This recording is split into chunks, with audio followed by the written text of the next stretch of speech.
Hey everybody, happy Friday, and thank you so much for joining us for Comics from the Future, the show we do every single Friday where we preview and you can pre order the most awesome upcoming comics that we could find on the internet and beyond. Anyway, my name is Megan. I'm Andy. I'm Jason, and we're with Infinity Flux Comics in Chattanooga, Tennessee. Woohoo, yes. And if you have any questions about how you can set up a pull list with us and order some of the books you see here, just send us a private message. We will put up some info at the end of the video and in the description for you to do just that. Anything before we get started, or should we just jump right in? There's a lot of exciting books to talk about this week, starting with some exciting DC books, and let's Yes. launch into probably the most exciting one. Most exciting, the one that it's like when this was announced, it was like, how do you make a Joker book? How do you Yeah. have a book about a terrible person where you want to come back every week and see?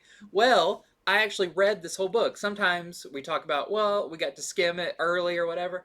I actually took the time and read all of Joker #1. We got they send us the free preview so we can like read it and then talk about it to all our customers. So I actually took time. I read this slowly. I didn't skim through it, and I love this. This is by James Tynion with art by Gilliam March.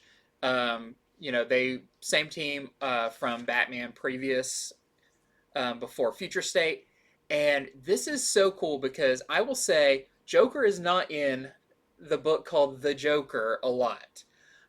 This actually centers more on Commissioner Gordon, or he's not even commissioner anymore. He's getting close to retirement. That's kind of his mood in this. I mean, he is always just one of the saddest people. I mean, out of Gotham, a place of very sad people. Gordon, he has a really rough life. Yeah. Well, he's getting ready for retirement until something happens, which actually happens in Infinite Frontier, which will be coming out, I believe, the week before this. So I won't spoil what happens, but there's something that happens, and it kind of sets up this chain uh, reaction of events that kind of pull Gordon in, and suddenly he has a new job that involves the Joker. There is some new characters in this that seem really interesting. Tynan is such a great writer at like creating characters, and immediately you've got questions about them, but they feel like there's a history behind them already. Sets up a lot of mysteries of there's more going on here than just these first characters you meet. But I super enjoyed this. Joker is in it, and of course, whenever he shows up, it's horrifying. But this seems like it's going to be a like globe trotting book, a kind of cat and mouse book. Really, really fun. The art is awesome, and it has a backup story about Punchline. So that's going to be an ongoing backup story by the art by Mirka Andolfo that picks up right after her one shot, where it's like she's in jail, but people love her. She's kind of like this new generation's. Uh, some people see her as like a hero. She's kind of a messes with the status quo. So a lot of young people start dressing like her, and She's an influencer. She's an And influencer. she means to be. Like, Yeah. that's some of her villain side is using Yeah. social media to control people. And you see definitely more of her character, and her in jail. And what does that mean? Well, she's pretty good at even that. So this was really cool. I'm very excited for this. Didn't know what to expect, but I knew with the writer, like, this was probably going to be pretty good. It definitely blew me away with how good it was. It immediately we started, and you couldn't stop reading it. It was so much fun. So correct me if I'm wrong, but this is Joker Volume 2, right? Yeah, the which is Joker so Volume 1 is weird. from... Yeah, it's the 1975, Yeah, I believe. right. Yeah, it's that Joker series, and it's That one shocking. didn't last long. It It didn't. went like 10, 11 issues. Yeah. And I don't know if that's really considered a full ongoing. I think this is sort of his first like real ongoing series. Yeah, I would definitely call this, from reading it, like, this feels like this book can be around for a while. Nice. So, yeah, can't recommend it highly enough. I mean, if you're reading Batman, this is almost a must read because this feels like it's going to run parallel a little bit with Batman. There's some Same writer too. same writer, so yeah. you know it's going to have some interconnectivity. But there's some big stuff in this too that you don't want to miss. Some revelations that come out that are like, wait, how is that here if this is going on in Batman? So, yeah. Well, let's get to some of the horrifying nature of this book. Like, for instance, That one's not It horrifying. went right to this that one one's early. cool. Yeah. No, this is a Brooks Special variant. announcement. This is a really special variant because it is a your store had to order like Yeah. 250 copies of this book. A lot of stores are not ordering this one. It's a very We high are. one. Yeah. So, but it costs us more. So this book is going to be a $10 cover. It's the only cover I think with Joker and Punchline both on it, which I think is really cool since they're both featured in the story. So anyone with a pull box with us, if you want the Brooks variant, let us know. It's $10. If you just watch the video to learn about things, here you go. You might want to call your store and be like, "Are you getting this?" See if they're getting it. Yeah. So, but this was not the cover I thought was coming up. No. Let's see if that's it's the the scary next part one. about it. It sneaks up on Yeah, you you. don't know what's There going it is. There it is. Nice. So this is the Frank Quitely cover, and you can even see there like his new glass eye he has from the events of Joker War. Just a really horrifying, uncomfortable cover. I feel like this one is going to have a bigger impact in person. You're going to see that on the shelf, and you're like, I don't want to make eye contact with it. Also, why is his face so bumpy? I know. As run down as that suit he's wearing is, the face is like 100 years older than it. It is. Such a disturbing variant. I do wonder, when we see it in person, will it be you have to have it or it just churns your stomach? Yeah, or like, I can't have this in my life. Yeah. And then we have I believe this is the Matina? Yep. Yeah, the Matina Punchline variant. I kind of like how there's like one Joker variant and a Punchline variant. Like, you've got representing each story in the book. Yeah, so I like Punchline a lot. I've been collecting all her stuff from day one. I'm really glad they're keeping her around. I'm really glad that as much as I do want to read about Joker, I'm glad she's in the book too with her own stuff. She has a very interesting plan because she's not after Gotham. She's after the world. Yeah. And So. there's also a great joke in it about her name, Punchline, and kind of Cool. what that means to her. All right, so continuing on, or wait, we forgot the blank There's a version, blank too. one that you can get someone to draw what's the most creepy version of Joker. Can you outdo Frank Quitely's Joker on this? Probably not, but see if they can. Yeah, this is one blank that I'm definitely going to pull a couple copies for because who knows when you'll like find that right artist or the right sort of idea, and you want to have it on hand. There's not a lot of the Joker #1s out there. Yeah. And that's a character everyone kind of has their own take on, and it's cool to get those. Yeah. All right, so also from DC, it is Superman #29. So Future State has come to an end. We're back with the books in a normal timeline, but it is a new creative team.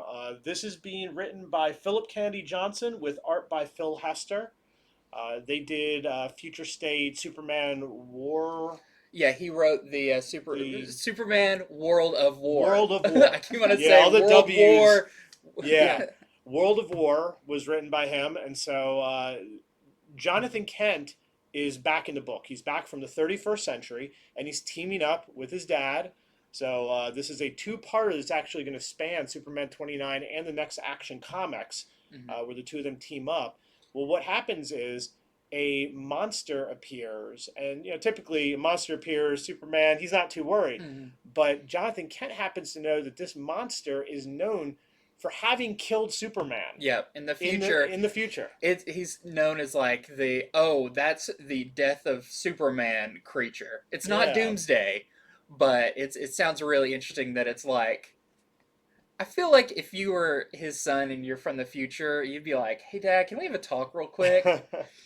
I might have heard about you dying. I don't think, from what I've seen in DC, it's not really Back to the Future rules where people don't want to talk about the future. I'm pretty sure he will tell him, and it won't be like I might mess up other future things. Yeah, if I was Superman, it's like, you're just telling me this now? Like, that's harsh. And do you have a sports almanac from the 31st century? Oh, wait, now I have to wait for this to happen. Oh, no. Yeah. But this is going to be a really good jump on point. You know, Mhm. a lot of the future state stuff was about telling you this is going to happen. Now let's go back, see how it happens, and let's give new teams, new writer artist teams, Mhm. a moment to show off. So I think we're going to have a lot of new people signing up at this point. Yep. I think starting out with a monster who's known to kill Superman eventually, that just sounds like a great plot line. Yeah. And you know, it's been a while since Jonathan Kent and Superman have like Mhm. hung out and teamed up and everything. I think this is also cool because, for one thing, some people like when there's new number one. Some people say, well, keep the original numbering. Like, that's kind of how the old way of doing it, where you just hopped on at some point. So they are continuing that numbering.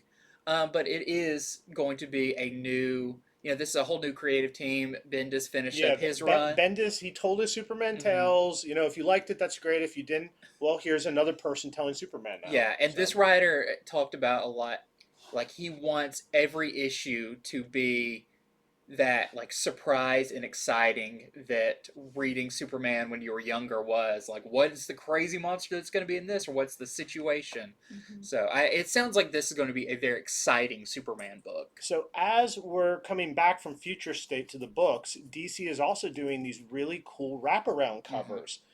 So this cover's so big, we're gonna have to cover up some of the screen to show it to you. Hi. But it's worth it. So this is by I think this is John John Timms. Timms. Yep. So check this out: the Superman extended family Yeah. and villains, just all on one nice wraparound cover. So I think this is cardstock. I believe it's like a buck more Yep. to buy. But it's cool that you kind of see like this is going to be your cast going Yeah. forward. Mm-hmm. We also know we see Jimmy Olsen there. This is going to have a backup story about Jimmy Olsen, who is now the owner of the Daily Planet. Mm-hmm. So that's going to be interesting, and every issue is going to have a backup story focusing on different people in the Superman family. Yeah, we wanted to really let the wraparound. We wanted to really give it justice, to let people really see. So there's the full thing, so you know what you're ordering now. All right, let's go to our next comic. Oh, we made you do all the Superman in a row. Oh, that's right. Hey, that's fine. We lumped the Supermans. So also being released from DC is Superman Red and Blue. This is a 6-part series with a very cool it's Gary Frank. yeah, Gary Frank cover. Very cool for Gary Frank cover. So, like Batman Black and White, this is all going to be done in just two, well, kind of three colors. Yeah. It's all going to be done in red and blue, but obviously there is also white. And black. Probably some That black. maybe that's the blue, but just darkened as hard There as you it go. can. Yeah, so this is going to tell sort of a lot of one-shot Superman tales, I Mhm. believe. So let's see, there are some variants for it. The Lee Bermejo variant, which is very cool. Superman kind of looks statuesque, the color of Yeah. his skin right there. But this one I think is even more noteworthy, the Yashitaka Amano cover. Now this might not be for everybody, but it's such a departure from art you've seen on Superman before. Yashitaka Amano, of course, is a very famous and popular Japanese artist. Did way back when I was a kid, I played the Final Fantasy games, and he designed a lot of the art and characters for those. And recently, he's been doing some comic That's covers cool. and showing That's his a- version of the yeah. characters. So I think this is really cool. So This series sounds cool because it's what 6 issues 6 long? issues, yes. Yeah, and I think the first one has like 3 stories in it, and they're definitely, like you said, they're one shots, but they're there to be like, this is why Superman's great. They kind of all take an element of Superman, and it's like, well, this is him when he was younger, this is him when he's older, this is, focusing more on his relationship with Lois, and what does that mean, being Superman. So I got to skim through this one a little bit. I didn't get to read it, but the art is really nice. Yeah, I haven't gotten to read this one yet, but early previews are saying the writing in it is fantastic. Mhm. So DC, they have not had a whole lot of throwaway stuff lately. No. They've kind of shocked everyone with the quality Mhm. of the stuff they've been putting out. So All right. Much like Jason was talking about earlier with the Superman issue, this is back to regular Wonder Woman with issue number 770, and you can see a little clue there of what the next storyline is: Vexed by the Vikings of Valhalla. So in this issue, we've got a new creative team as well, Becky Cloonan. It's a 40-page story, so there's two stories here. There is the main one and the backup story. I'm going to tell you about both. So in the first one, Wonder Woman finds herself thrust into what they're calling the God Sphere, and basically she's in like the Norse afterlife, and she's just she doesn't know how she got here. So this is going to be an adventure story where she sort of tries to figure out what the heck is going on. So it's got a new costume in this that's sort of with the same coloring and all that. So definitely somewhat familiar, but new costume in this as well. And the backup story sounds really cool to me. This is going to be Diana as a young princess. So we're going to see more about her upbringing, some stuff they've not revealed about her past before. So I'm really excited about that backup story. I know a lot of people have been like, oh, they're going to increase the price of DC books, but you truly are getting more for your money. It's $4.99 for this issue now, which used to be what you'd pay for like a cardstock cover or something, but this time I think they're actually keeping the cardstock covers the same price. I'm going to show you the wraparound here in a second, but yeah, $4.99. You get 40 pages, 2 stories, so I think it's worth it. And there's a thing about this. So you see that, traditionally Wonder Woman is Greek mythology based. She's Right. Norse. This little turn is set up in the Infinite Frontier number 0. Yep. So you actually see what causes this, and like you said, like this God Sphere.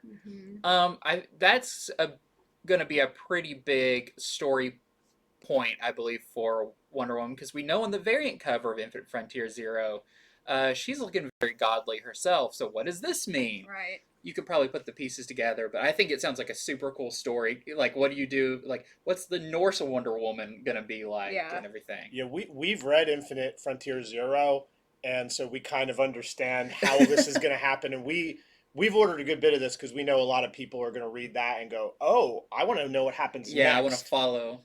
So if this sounds cool, that's great. Once you read Infinite Frontier 0, you're going to really want it. And don't worry if you are with us and you pulled a Wonder Woman in the past. Just because Future State happened, you don't have to re-sign up. But if you weren't on it before, time to do that. Let's see the wraparound We got to show cover. this wraparound cover is amazing. We got to send Megan to Valhalla during it now. So this is a really cool cover because it obviously features different iterations of Wonder Woman. On the front there, we have what to me looks like is going to be our backup story Wonder Woman. At least from the small picture I could see, it looks like a younger version of her. So I'm guessing that's what that is. But we have Nubia and Yara Flor and Cheetah and just the whole gang on there. So really cool wraparound. Once again, $4.99. Used to, I think those, I don't know if it's going to be cardstock, I doubt it, but really good cover. Yeah, you've got Donna Troy on there. You've got Hippolyta, who we know is going to be a member of the Justice League going forward. Artemis, Giganta. So that's Travis Moore on the cover there, in case you were curious. Yeah, I hope they keep doing these because, we showed the Superman one and now the Wonder Woman. And the Batman one we saw, where That's they're on right, the rooftop. last time. So it seems like they're doing this for all the returning series. So I think this is one that people are going to not know they need. And then once they arrive, we're going to suddenly be out of them. Yep. Yeah, especially with Yara Flor on the cover. Yeah. Okay, moving on.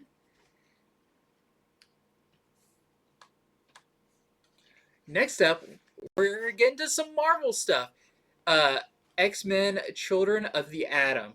This book has been postponed. Yeah, it got postponed. Technically 1 billion times, I believe, when I counted. But they brought it back. They believed in it enough They to bring believed it in back. it. I'm wondering if anything about it had to be rewritten, because this was originally supposed to come out pre-Sword of X. This was kind of going to be one of the first wave after Hickman started on X-Men.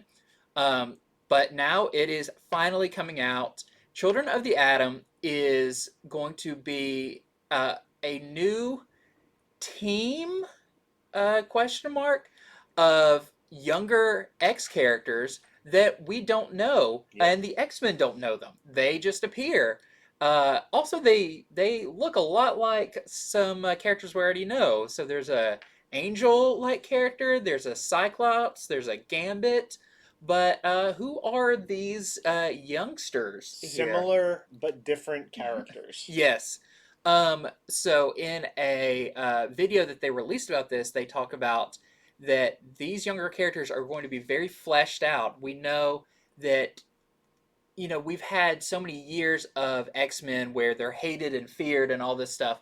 Well, this is a new generation that grew up being like, no, they're pretty cool. Like the X-Men, like they kind of see the X-Men as we see them. It's like, well, actually they're trying to do good and maybe some stuff happens. So these kids are going to be they're kind of fans of the X-Men, which I think where we're going to get these like homage costumes from. But this is going to be very uh, current. Like these kids are going to feel like they are now. So we know, like it talks about one runs like the subreddit about X-Men and different like vloggers and everything because they look up to the X-Men and they want to be like them. And I think this sounds cool because I like the idea of maybe we're moving more towards let's like look at the mutants, we have the Avengers, they all have weird powers, but we hate the X-Men for some reason, and this new generation doesn't see it that way. So, yes, this is finally coming out. Children of the X-Men, there's going to be at least 5 new characters in this. They Yeah. flat out say there's 5 characters that are brand new, you see on the cover, and probably a lot more to follow. Yeah, I'll tell you what I heard about this. I heard that these characters are sort of like sidekicks. Mm. I heard that X-Men have never really had sidekicks, and so what if all of a sudden they did? So I don't think it's supposed to be, hey, it's a new Cyclops. I think it's supposed to be a Cyclops sidekick. Yeah, yeah. Which will be their own character, So I think that's pretty interesting. I'm definitely going to put a bunch of these aside because we were talking before the show about like NYX, for instance. Mm-hmm. You don't remember anything about what happens in that hardly, except X-23 came from it, and she's a huge deal now. Uh-huh. So you just don't know if any one of these is going to, become something bigger. I want to see X-23 be like, guys, I already did this. Like, I'm like Wolverine, and then you come along and you're acting like you're a big deal. No, I've been here a while now. It's been hard for them to take characters that were created in the 60s and have it, well, now all of a sudden they're, texting on their cell phone. Yeah. And so, in some ways, I think a lot of creators want to create characters that are made in this era that from day one are already into that because they're leaning heavily into the, they're Redditors and they're... Yeah. So. Except for Wolverine, he's like, I'm from the Civil War. Then we have the Todd Knock variant, where you do see them kind of with the main ones and their sidekicks. Yeah. You got Gambit and New Gambit and Jean Grey and someone resembling her color pattern. So, looks really cool. Okay, so Marvel is launching a Thor and Loki Double Trouble comic. These are all ages. Previously, they did a Spider-Man Venom one. I forgot that was another Double Trouble. Yeah, that was very popular. It was very funny.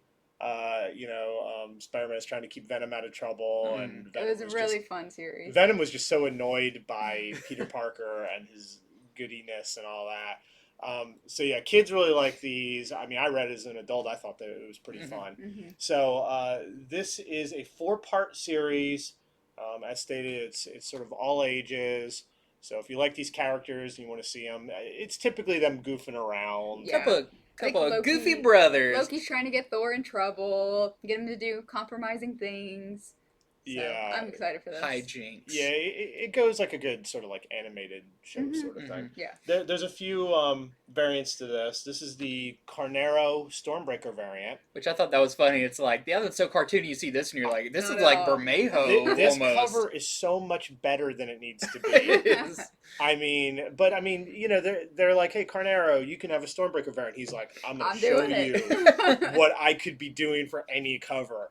So, yeah, this is a really good variant. Yeah, it is. And there's looks like there's some kind of creature in the background that might be our antagonist. Yeah, I don't know what that is. And then here is the Henderson variant.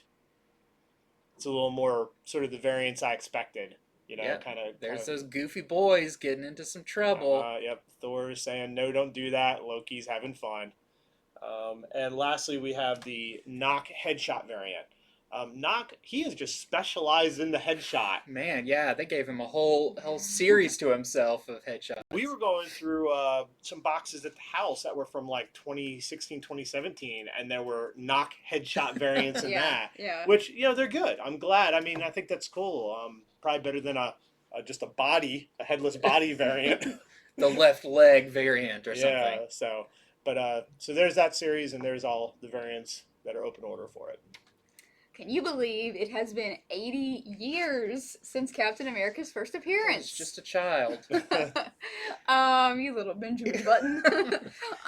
But yeah, it is at 80 years since the first appearance of Captain America in Captain America Comics #1, and this is a celebration of 80 years of Captain America. It is a like I said, just a tribute book, and it's gonna have multiple creators on it, basically redrawing his first appearance and Avengers #4 with his origin. So kind of reminds me of what they did with the Giant Size X-Men. I was just thinking where about that, yeah. They had a ton of different artists do that. Same with this. I don't think they're redrawing every page, but it's definitely a modernized version of his older appearances. So it'll be interesting to see them just putting cell phones and Wi-Fi towers Yeah, I'm sure they're going to do everywhere. that. I'm sure that's what they're focusing on.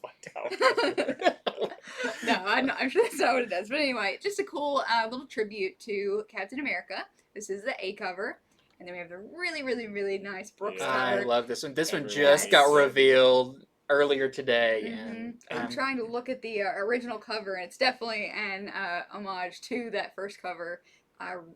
Just not done in the Golden Age style. Definitely done in a newer, grittier, really brilliant style. So and Mark Brooks, he's so good at that too. Like they picked the right artist to do this. It's not right that someone's that good. Yeah. You know, like, let's take a step back, Mark Brooks, and let us all feel a little bit better about ourselves. So this is gonna be a $5.99. It's gonna be oversized. So definitely good to grab if you are a Captain America fan. Next up, we have an independent book. This is interesting because this is Carmen by Gilliam March, who is the artist on Joker. Yeah. Well, he, I believe, this was originally released in a graphic novel in like European style, because he's not like a traditional American artist. He got his start doing European comics. So this is a story about a girl who's kind of at the end of her rope, we'll say that, when a Reaper shows up, and that Reaper is kind of a goofy girl, kind of one of your... It gave me very Death vibes from Sandman. Huh. That kind of like personification of death that's younger and everything. Mm-hmm. So the main character in this looks like, or that's the Death character That's that what I was has... gonna ask if that was the Yeah, character. which, man, I cannot imagine drawing this the entire time where you got to draw all those bones. But this is a very art driven book. It gave me a little bit of vibes too of like It's a Wonderful Life, or let's show you why living is worth it. So this Reaper kind of takes this girl on an adventure, or kind of through the city and everything. But definitely the highlight here is the art. It is beautiful.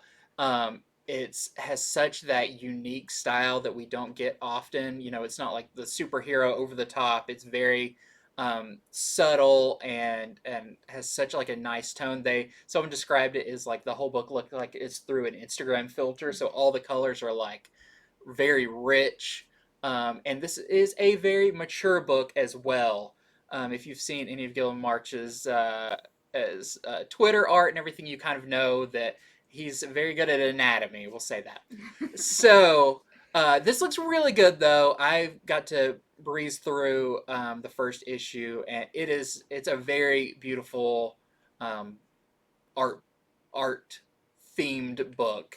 You'll know it if you read it, what I mean by that.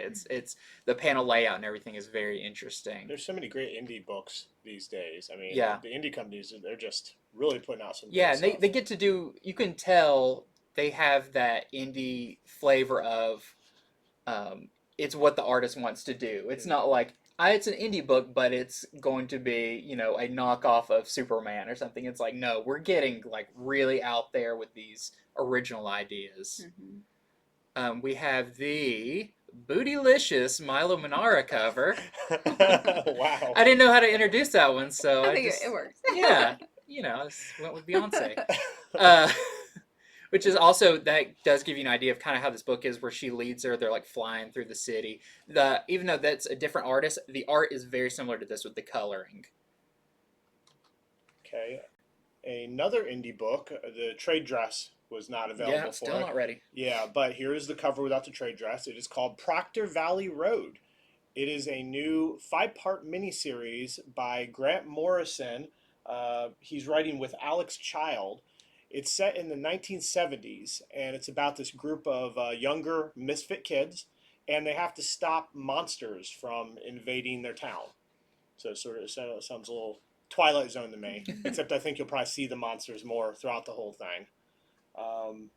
So set in the 70s. I think that sounds pretty interesting. But with Grant Morrison, like you like, okay, it's these kids in the 70s and monsters. You're like, and Grant Morrison's writing. You're like, oh man, this is gonna be weird. Real weird. This is gonna be real weird. They're gonna go through dimensions. Body snatch 'em. Yep. Who's the monster? Who's the kid? And yeah. So someone's gonna go on a crazy mental trip through the minds of the monsters. So here is the variant cover by an artist I'm not familiar with. Their last name is Wild Goose. All one word. And I think they took their name to heart when they started doing their art, because that is a Wild Goose cover. That's just going to be how you describe a lot of covers. Ooh, this is a Wild Goose cover. I'm glad I can say that. So. All right, now we're going to get to some cool covers and other number ones that we don't want you guys to miss. You just watched our featured comics of this week, but now we're going to get into some quick and dirty things that we think you are going to like and, once again, not going to want to miss. So first up is God of War, Fallen God. This is a 4-part miniseries. This takes place between... I gotta read this stuff because I was about to say, tell me all about God of War. I don't play this game. Anyway, it takes place between God of War number 3 and 4, and I believe. Yep. Yeah, which is a big deal, because if you know the big leap between 3 and 4, Yes. 3 still Greek mythology, 4 suddenly Norse mythology. Yep. Very similar to Wonder Woman that we just talked about. Mhm. But this is a story that players of the game have been very interested in, because when 4 picks up, he's been in the Norse mythology for a while. So I think this is super cool that they're doing this, and they're doing it in comics, which we also know that the new God of War, the sequel to 4, is coming out within the next year or so. So this is cool. This is definitely one of these books. We never know how many to order. I think it's cool. I like the God of War games. I've been playing since number 1. But it's like if we order too many, all of a sudden nobody wants to read the comic thing. Yeah. So this is one. It's really good. Let your local store, hopefully it's us, know that you want it so that we know to order it.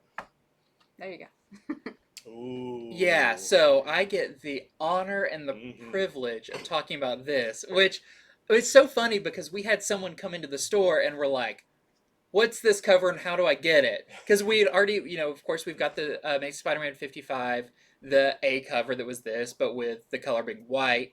Then they released the red one. Right. And then someone came in and was like, Where's this? Where's this blue one? And we're like, dang it, where do we get this blue one? And then it was announced like that same day that this was the 3rd printing of Amazing Spider-Man 55, which is not just blue, but this is like neon blue. Yeah. It has such a cool look.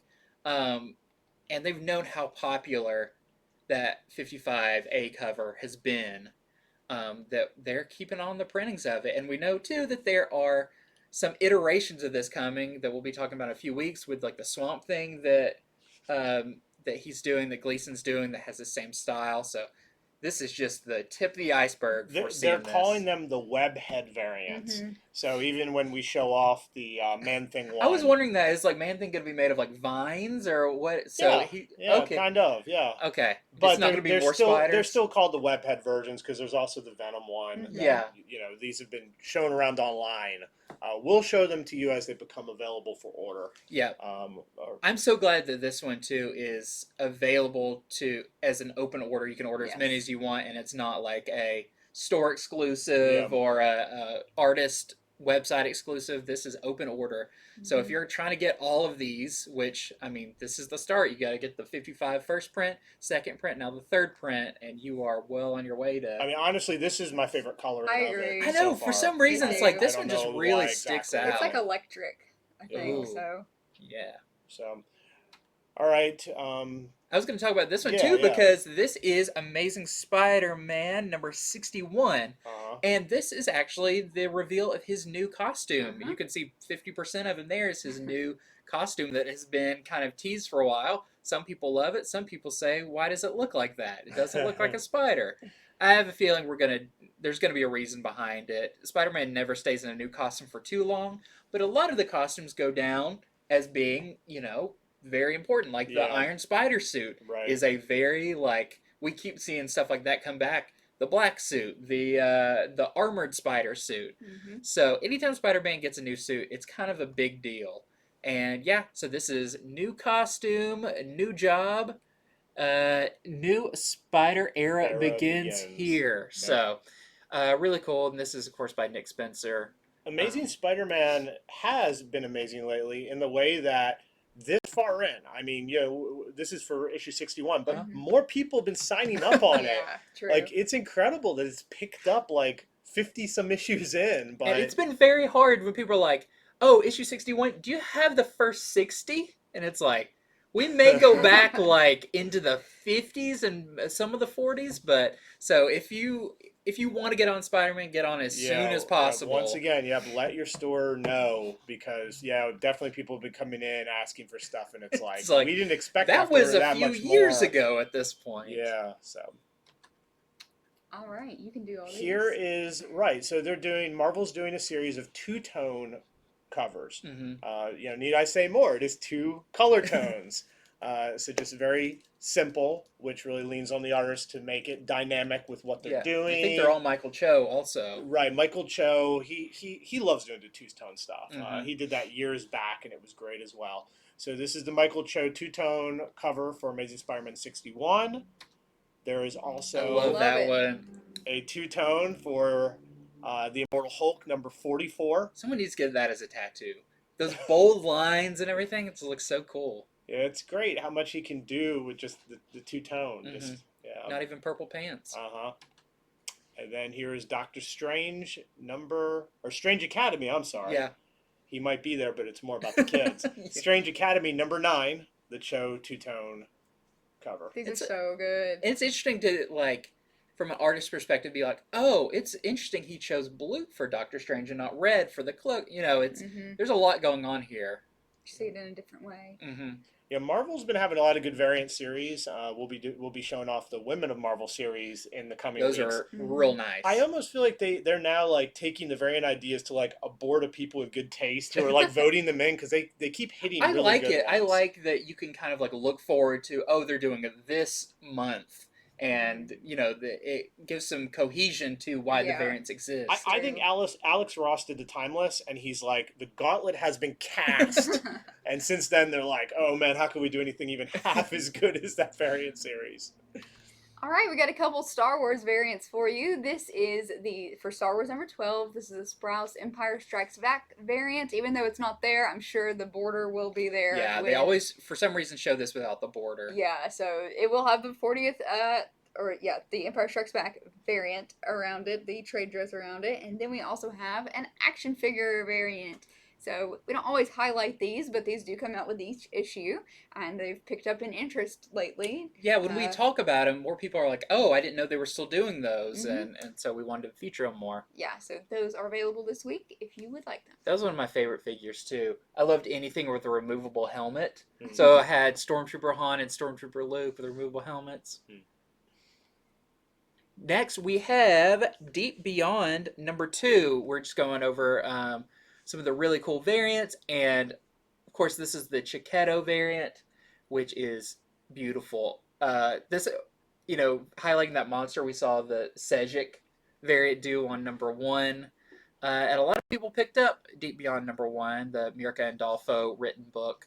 So this also a reminder, don't forget to sign up for Her it. stuff is Right, if always you like a the first sleeper. one. Yeah. Too, like by issue 5, we're out of number 1, even though we Mhm. started off with a bunch. So This cover has more monster per square inch than almost any other cover It's true. seen today. So if you need that monster per square inch, it's right there. It's a good ratio. Okay, so this is Luna number 2, the Andolfo cover. Just following on that Andolfo road. Mm-hmm. Yep. So there you have that. you want to do this? So now we are at the part of the show where we talk about just sort of comics that are further in. Just remind you, if you like issue 1 and 2, you might want to get on the comic. And second printings too. And 'Cause second that's what this printings is. and Yeah. collected works and toys. We kind of do that at the end of the show. So this is Deep Beyond number 1, the second print. And this, of course, because you had to leave me to talk about this, this is Star Wars Legends Old Republic Omnibus Volume 1. So Marvel's actually, it's taken a little while. They hadn't actually done any omnibuses, really, from the Dark Horse run of Star Wars. And this is a really good series, especially with the High Republic stuff going on now. Even though this is still in Legends, it's far enough in the past that they do still sometimes take things from this. So this is a great series that kind of came on the heels of the Knights of the Old Republic games from 1 and 2. And yeah, definitely a great read. And we have the main cover, but then there is the Weaver Direct Market variant cover. So, they even do variant covers for omnibuses. But this is a awesome series that involves a lot of Mandalorian stuff and everything. So if you're looking for a great Star Wars read, this was one of the biggest Star Wars books when it was coming out. All right, and that is our show for this week. Thank you all for tuning in. Whether you watch us on Facebook Live and we post this right afterwards, we put it up on our YouTube channel, which we have hit 500 subscribers. So no one unsubscribe or we'll know who you are. We did it. We're slowly on the road to 1,000 subscribers now. Yep. Halfway there. So thank you all. A lot of people have been commenting, a lot of positivity. We try to make our channel and our show sort of a comics positive thing. Mm-hmm. There's a lot of just negativity in the world, and we try to make it where this is something we all like. It's something that it's a good thing. A lot of artists, a lot of artistic talent involved. So we try to talk about who would like the thing. Right, even if that wasn't necessarily our taste, Mm-hmm. there's always an audience for everything, and we'll try to let you know, if you like this, then you may like this. And it seems like it's working because the people who've been frequenting our channel have been just real nice. Mm-hmm. So thank you for propelling us up past 500 views. Yes. Here's to the next 600 and 700 and 800. Yeah, we're going to have a big celebration at 1,000. That I don't know what it is, but I'm setting us up for it. Mm-hmm. All right, guys. Well, if you are interested in ordering any of these books and you need a comic shop, we ship all over the country. So we're going to leave some information for you up on the screen. Feel free to reach out to us. Let us know what you like. And yeah, let us know in the comments also what you're excited for, what you've been reading, and all that good stuff. And happy Valentine's Day. We also have our show every Tuesday where we read the comics that are coming out Wednesday. Mm-hmm. We're lucky enough as a store, we get them in early. So we read them and we do a spoiler-free review of all the major comics that are coming out. We do that every Tuesday. And then on Sundays, just on Facebook Live, Megan and I do a sale show. So we hope you tune in for one or both of those. Thank you very much and have a great rest of your day. Bye. Bye.